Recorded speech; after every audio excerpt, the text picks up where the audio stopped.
All right, welcome to Full Body Foundations. Just like it sounds, we're gonna work head to toe. We're gonna leave no stone unturned. Half of this stuff might not be for you and your problem, but the other half, we're gonna find that weakness, imbalance, asymmetry, that weakest link, and we're gonna fix it. Whether it's a mobility issue, activation, strength in a certain range of motion, we're gonna try to find it and fix it. That's the goal. We're gonna start out with the feet. So the first exercise is just toe presses. You're just pressing all 5 toes, especially that big toe, into the mat. Now, if you have a thin yoga mat, I would say roll it up so you get a little bit more motion and depression of those toes into that yoga mat. Squeeze, I want you to feel this through the length of the foot, the whole arch. Now, there's a different muscle that curls the toes, so you're not trying to scrunch the toes into the mat. I want you to press the whole toes into the mat. It'll feel a little bit different. You can test them both out to feel it. But think of it as like adding a little bit of gas to the gas pedal, or pressure to the gas pedal when driving. So already, if you're doing this right and you have that mind muscle connection in the feet, you should start feeling that arch warm up a little bit. So you're pressing those toes into the mat. And now we're gonna switch to toe raises. So let's start out with toe raises. You're just gonna hike the big toe up, almost like a hitchhiker's thumb. And now you're gonna flip that, and you're gonna press the big toe down and lift the other 4 toes up. Now, when I first started, I kind of had to use my hands to set the toes, and you might have to sit there and learn how to press the big toe down and pull the other toes up and switch it. So it might be this learning curve. And what does that tell you? That means these are the exact exercises for you. So the whole time I'm talking here, switch it back and forth. Now, I don't want this to just be like a rolling to the inside and outside of the foot. I really want the musculature in the foot to pull those big 4 toes up, pressing that big toe down, feeling that inside of the arch contract when you're pressing that big toe down. And now switch, press the other 4 down, pull that big toe up. Your feet, like your hands, have tons of muscles and bones, and yet we lose the dexterity to do some simple movements like this. So really focus and work on this. This is a smart, and I'm pressing that big toe into that mat and switching. Good. Now we're going to add those 2 kind of foot warm-up into a more functional position of the feet. For this, I like to start out caved. So I don't overemphasize it, but think in the worst knee and foot position you can. Your ankles are caved in, you have flat arches, your knees are caved in. And now I could use my hips to pull my knees out, but I don't want to do that. I want to stack the ankles by shortening my foot, gripping the ground, and arching that foot into tripod foot pressure. Tripod foot pressure just means proportional pressure in the heel in these 2 points here. And that's that safe, functional, strong, rooted position of the feet. So I'm driving my knees out by shortening that foot, arching the arch, drive, and you could just sit here, bad, pull it out, squeeze. It's just how well can you find this nice athletic position. I find it easier if I'm in a little bit of a hinge, so my hips are back, chest are forward. I can load up a little bit better that way. And already that foot should be screaming. When I first started this, for 6 months to a year, my foot would cramp up when I swam, slept, while I was doing this, and that just means you're waking up all those muscles. You're learning how to use your foot, and trust me, it's important. The rest of the body will follow the foot. So, a couple more, and if you're having trouble with any of these, reach out, but the ankles are caved in, knees are caved in, you're shortening that foot, gripping the ground, finding tripod foot pressure, and again, really quick, you're not just rolling out to the outside of the foot and then rolling in.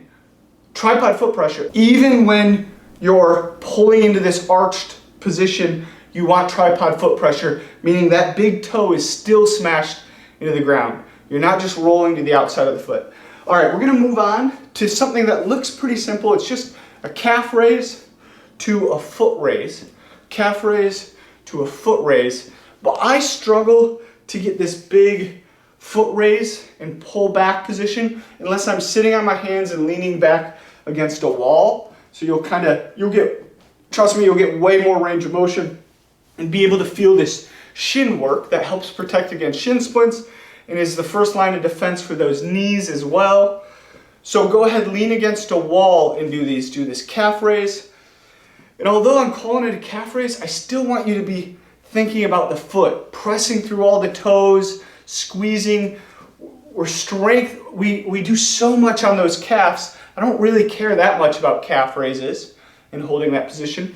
And you can mess around. You can point your toes out. You can point your toes in. But really what I'm trying to work here is that foot, gripping, control. And then most importantly, this is our one time to hit this anterior side of the shin, pulling those toes up, digging those heels into the ground. You could just sit there and do some tib raises, leaning against a wall. Really squeeze it up. Okay, so now the feet and ankles should be nice and warmed up. We're gonna jump down onto the ground and do some hip warm up. The first exercise here is just hip circles. We're in the quadruped position. Our back is flat, our core is tight. We're gonna kick back. This is a nice hip extension with no lumbar extension. We're trying to dissociate those two movements. I want glute to be able to squeeze without your lower back taking over. And definitely no hamstring. This isn't a hamstring exercise, isn't a lower back, I just want glute. So kick straight back, abduct, so I'm pulling that leg away from the body, pulling that knee up and dropping it down. And you're gonna do that in reverse. So now drive the knees apart. As I'm pulling the knee apart, the foot's coming with. Don't let it hang inside. I want it opened up. Internally rotate that femur, kick back and drop. Let's call that 2. You're gonna do 3 more. Kick back, pull around, open up, kick back. That's 3, 2 more. So 5 to 8 on this warm up. These are hip circles. We're kicking back, pulling around, opening up, kicking back. 1 more for me. Call that 6 and drive. Now, I'm gonna show it on this side, and there's one more thing you gotta pay attention to, and that's an overactive hip flexor. So after this kick back, pull around, I don't want this knee to drift forward as you're pulling this foot and knee out to the side. I actually would like it to drift back, kick back, and that will engage, make sure that glute med is the predominant mover here rather than this hip flexor. So it's not drifting forward, drift out and back. Give me 5 to 8 hip circles on both sides. If it's taking you a second to figure this out, go ahead, pause it. Great warm up for the hips, these hip circles for pretty much any day. Jump down on a mat, warm up those hips through that full range of motion. Good, we're gonna do some hamstrings and abs. All right, for this next one, we're gonna lay on our back and we're gonna warm up our hamstrings and abs. Let's go through this for 3 rounds. So the first one, abs, I like to put my hands down by my side and I get my head and shoulders up and we're just getting these long bike rides in, squeezing the abs. I maintain a little bit of pressure of that lower back on the mat. You don't have to be crunched the whole time. You do if you're having trouble finding your core. Maybe you have to sit up more, but just this almost neutral spine in this position. And let's go between 8 and 10 each leg on these bikes, really important. I don't care if you get some quad hip flexor, but holding this isometric position, I want to be your abs. So you're biking it out. Good, now you're gonna set your heels on the mat in this long lever position. So it's not here, it's not straight, it's bent. Hips, knees, toes in line, and just squeeze your heels down and towards your glutes. That'll engage the hamstrings, it'll lift your hips up, and go ahead and wiggle the ankles. Give me 8 to 10 each ankle, and that's that nice grab in the hamstring, hopefully. And again, the more it cramps, the more important this exercise is for you. Drop, and we're going back to bike. So we're switching from this anterior side, posterior, anterior, posterior. We got our feet nice and warmed up, ankles, got a little bit of those hip glute max going. And now let's finish with some abs and hamstrings.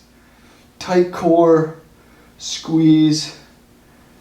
Drop those heels, lift the hips up, wiggle the ankles. The ankle wiggle, more than anything, this motion with the feet, is to shut off the calves. Sometimes they're a little overactive in this knee flexion movement. Hips, knees, ankles in line. You're not rolling out, rolling in. Tight core. Squeeze one more round. Bike it out. Brace the abs. So we're going back and forth between this core, bracing the core, full extension, squeeze. You can mess around. You can always go short if you lose it on these full extensions. And last hamstring. Wiggle those ankles. Squeeze that hamstring.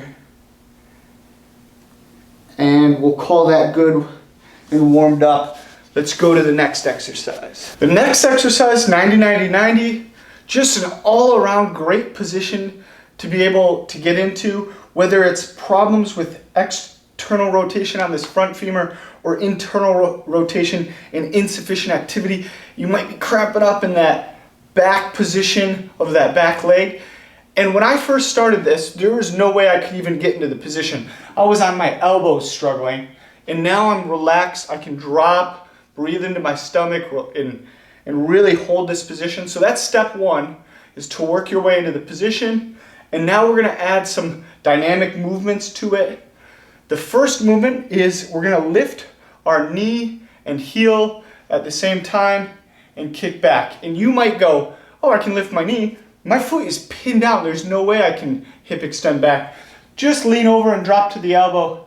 And now you'll be able to squeeze that glute a little bit back better. So just give me like 5 of those kickbacks. And now we're gonna lift the ankle and we're doing these toe taps or heel taps, kick back, kick back. So this is the idea of those muscles might be strong.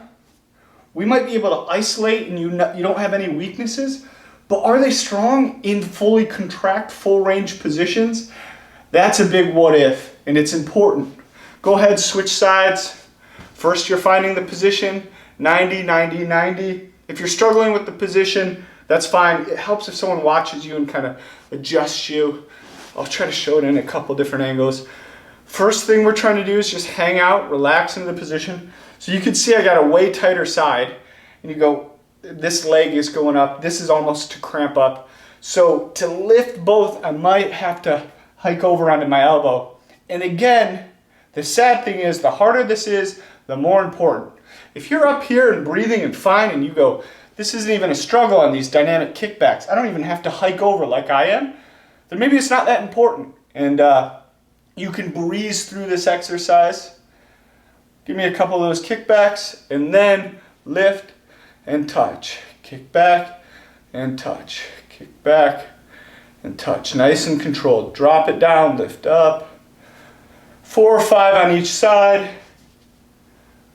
Good. And now we're going to switch over to some more core and leg warm up. So this is a half plank position. I'm bending my knees to 90. My shoulders, hips, and knees, I'm kind of crunched up first, but when I pull into this plank position, everything's in line. I'm pressing with the bottom shin, and all we're doing is a high knee to a kickback, high knee to a kickback. Squeeze the abs. So just as much as obliques in holding this position is you should get that hip, especially with all the hip stuff we've already done. So high knee, tight core, nothing moves, kick back. And again, there should be no lower back movement. 8 to 10 on one side. There's a lot of hip movements here, but just as important, use your abs to find the position. So I squeeze those obliques to get the hips up. And then once my obliques are holding the position, I use my legs and those adductors, abductors, and the glutes to do that hip extension, hip flexion. Hip extension, hip flexions, more in that quad, tight core. 8 to 10 on either side. Nice warm up. And now we're going to move on to some side crunches. Take your bottom leg, kick it forward. Take your bottom arm, put it straight out so you can kind of cheat with it. But the idea is here is just to get some stretch and range of motion through that core. So it doesn't have to be big. I stretch, point that elbow back, and I squeeze. We're just biasing to one side of the abs and core. It's just some muscles that are a little hard to hit with all our linear sports, but just as important, right? Squeeze, burn it out. If you don't have it dying yet, you might have to throw in an extra 10, but the idea would be about 12 each side. I lost count, 12 each side, but again, if it's easy for you, this is one of those that if it's not burning, get all the way up to 30 on each side. And then again, bottom leg is forward, top leg's back. That rolls me back a little bit and makes sure my abs are doing the crunching. Not if I go this way, it's kind of my lower back, and we don't want that. Okay, about 12 on either side here. Stretch and squeeze. Find that oblique. Pull yourself up. And I'm showing this off the mat just so it's a little bit more obvious what I'm doing here. But all these exercises can be done on the mat, and preferably, especially any exercise where you're on your knee. And not just a mat, but a thick one at that. So once you hit about 12 on either side, we're gonna move on to rotator cuff in this shoulder. I press my forehead into my yoga mat, tight core, and all we're gonna do is pull into these W's. I'm not reinforcing more upper back and traps. I want my shoulder blades to pull back and down. And give me a bunch of these. Just wrap them out. Good. I'm talking about 20 reps. You can pause.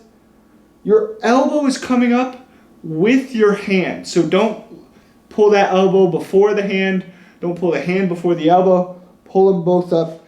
And you want all this mid-back rotator cuff. Good posture. Hold that position. After you do those, where my thumbs are pulled back, you're going to switch to palms on the ground, and all we're going to do is external rotation. So my elbows are high, my palms are on the ground, and now my elbows are low, and my elbows are on the ground.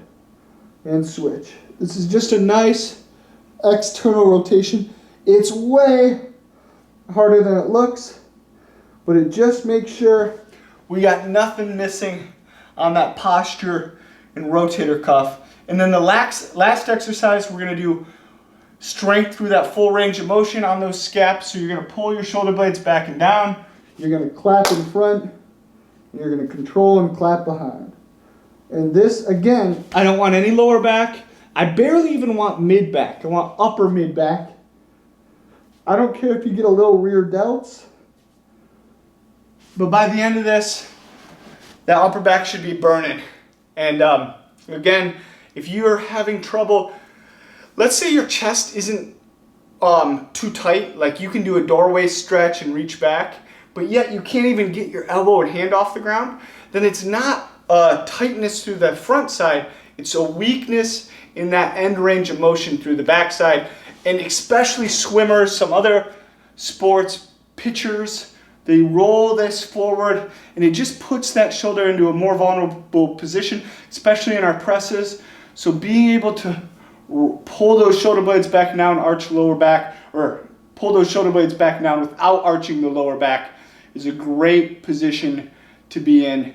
And something important, it's okay if your swimming gets to this, but you also need to be able to get to that end position. Okay, that's enough for the rotator cuff. Now we're gonna put all these exercises together. You should be nice and warm into some full body motions. The first one's a deep lunge. I'm gonna show it with deloading. So you could put 2 chairs. I actually would prefer it. You're gonna be in this deep lunge position. My knee is forward, my hips are square, chest is up, and you're standing up and pressing out of it. And you're gonna have to regress this movement if this is your first time getting into a deep lunge. Best way to regress is put those 2 chairs on either side, stretch that back quad hip flexor, and press like you're doing a single leg press off this front leg. So we're upright. My knee is about an inch over my toe. Okay, and this should be, I don't want any knee pain here. So if you're having any issue, because it is this big flexion.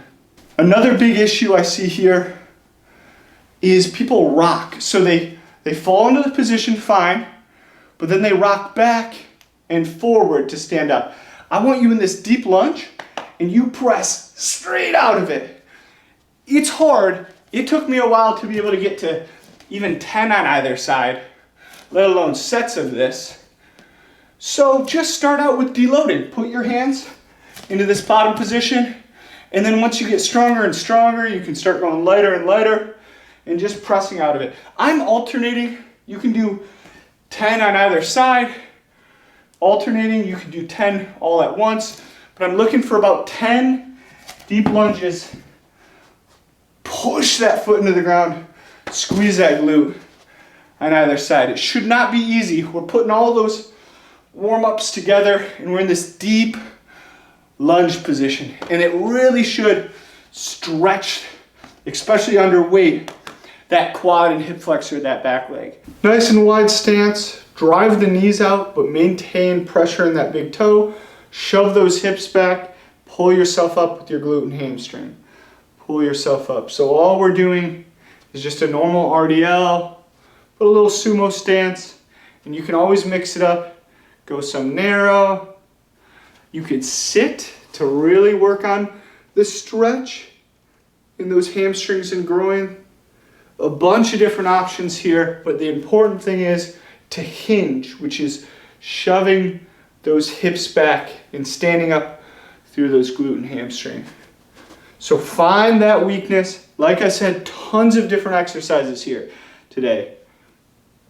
I don't know, 12, 15 different exercises, and it's just to tease out what is your issue, where's your problem, where's that immobility, where's that weakness, and then you, from this day, from the stretch day, from the 2 strength days, you focus on it, find that issue and focus on it and fix it. Let me know, hey, I can't even come close to that 90-90. That might fix all your problems, just addressing some pigeon stretches and some other things. So, all right, we're gonna finish. Oh, we have some wall sits, so let's jump on the wall. So we've done a ton of posterior chain activation and work. Now let's just get a little bit more quad in holding that position. And I would love for you to try to find this VMO holding this wall sit position. So all you're doing is pressing through the toes, holding this wall sit position. You're just gonna give me a high knee, and then you slide that heel and try to kick the wall out to the side. And you're just going back and forth. But all this really is trying to work. You're gonna get some hip warm up, but it's holding that position. So I'll show you on this side. Just give it a little high knee, and I kick that wall here. Kick that wall here. This is a progression to just like a wall sit. So if you're at this stage, that's totally fine. Mess around with the depth of the wall sit. Maybe lean forward a little bit, but try to get this driving the toes position and this isometric. We're gonna really try to strengthen that front side of the knee and tendon. And what does that is teaching that knee that it needs to handle force and a little bit of instability of this leg kicking. So you're gonna do about 10 on either side. I'm just showing you switched positions. So my feet are about a mat's width away. I'm dropping down. I want my knee right in line with my toe, and I'm just moving this off leg. And trust me, 10 on either side will definitely warm up that front side of the knee in this VMO for some knee stability as well. All right, we're gonna finish with some active warm up. The first one, we're just gonna jog forward, drop that center of gravity, and back pedal back. Jog forward, drop that center of gravity. These are just some deceleration drills you can do. And this is actually very important to make sure you have the right movement pattern to drop yourself. So when you're coming forward, that knee, and you're finishing, you're dropping that center of gravity, knee doesn't cave, and your weight isn't over your knee. Your weight's actually back, and your knee stays out. So keep moving. You can work up the speed, start easy, jog it forward, drop that center of gravity. Another big mistake I see is a long penultimate or a long last couple steps. That's more force. I want it to get a little choppy. So chop, chop, chop, chop. So you should drop that center of gravity, get those hips down, and shorten that stride up a little bit towards the end. All right, we're gonna go from that to shuffle and some arm circles, This is that big kind of brain work, shuffle and arm circles. And if you can tell, as I go left, I go arm circles forward. As I go right, arm circles back. And now the right way to do this in a shuffle is my trail leg. So if I'm going left, my right leg is pushing. If I'm going right, my left leg is pushing. It's not a gallop. I'm not pulling with that front leg. I'm not pulling, I'm pushing. That's athletic. We're stronger and faster that way. Pulling is just going to be this huge undulation or change of height through that head. And now throw in those arm circles with the correct shuffle motion. And now it's almost like a brain teaser. If you can do this back and forth with good form, you know when you have to do it a little bit more dynamically or reactively in a race or whatever, you're going to do it a lot safer. So just to add that left to right, change your direction.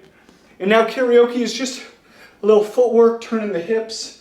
And this one I have my arms crossing, but don't even do the arms crossing if you're figuring out what karaoke looks like. All it is my trail leg goes in front, my trail leg goes behind.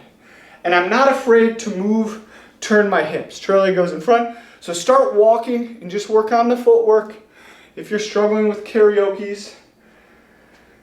And then you can get a little faster, turn in the hips, and then throw in some arms across the body. I get a little choppy sometimes, chop, chop, chop, turn the hips. It's just that crossing that body should be nice and confusing, warm up that brain, start getting that heart rate up. Again, we're throwing everything at you today. And then the last two exercises, first one, very important. If you can't skip, you can't sprint. You can't put that triple extension and power into the ground. So you need to be able to skip with power if you ever want to do interval training. Or even, it just translates to everything. So just start out easy skipping, back and forth. But then get into a little bit more pop and power into the ground. Pop and power into the ground. And I'm trying to finish, not here, but ankle under knee, dorsiflexion up, pop and power, pop and power. Skip it back and forth. This one you could do a little bit longer. And then the last one is just a single leg RDL to a kick.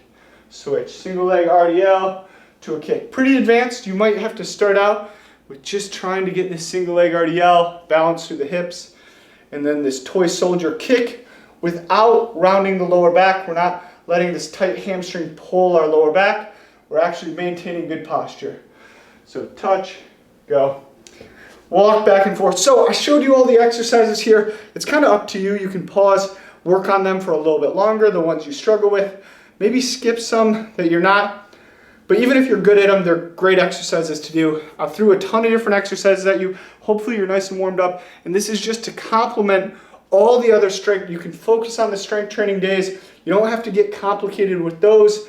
Keep it simple, progress those, because today you follow along and do all these big motions, confusing full body, isolation, all these different exercises.